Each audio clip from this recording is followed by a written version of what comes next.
We're fortunate to have with us today Russ, the founder of Risknomics. We're here to talk about one of the rising risks, whether you're talking the infections in hospitals or in food service.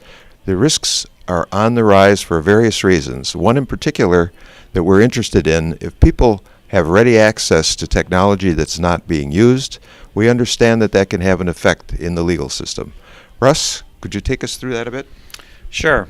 Many times what I find, especially in the healthcare community, is that clinicians often use legal terminology without really understanding the implications of that technology.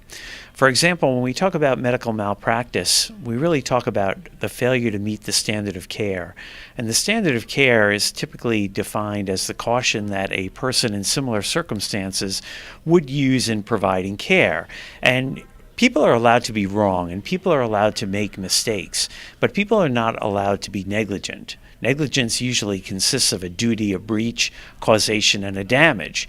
And when I explain to people in the healthcare industry as well as other industries what actually comprises malpractice and how negligence can arise, I often bring in technology, because if the technology is readily available and reasonably reliable and will actually be a benefit and won't harm the patient, and you're competent to use that technology, then the rule of law is that you must use that technology. And the failure to use that technology could amount to negligence.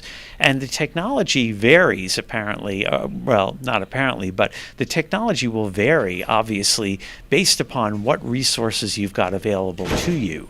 But if you have the resources available to you and you fail to use them and harm results or a negative outcome results, that's when you can really get into problems. And this is driven both by resources as well as monetary values.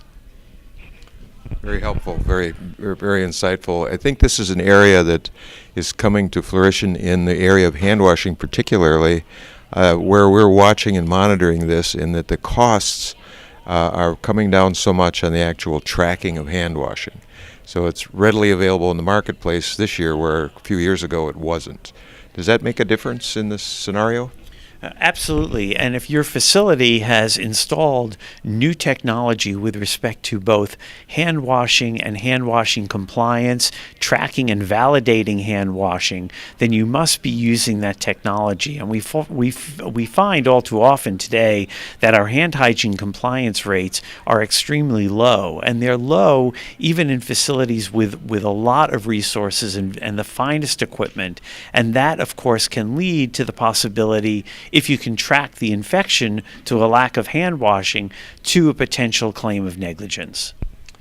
Perfect. Very helpful. Thanks again for stopping by. Look forward to the next time. Great. Thank you.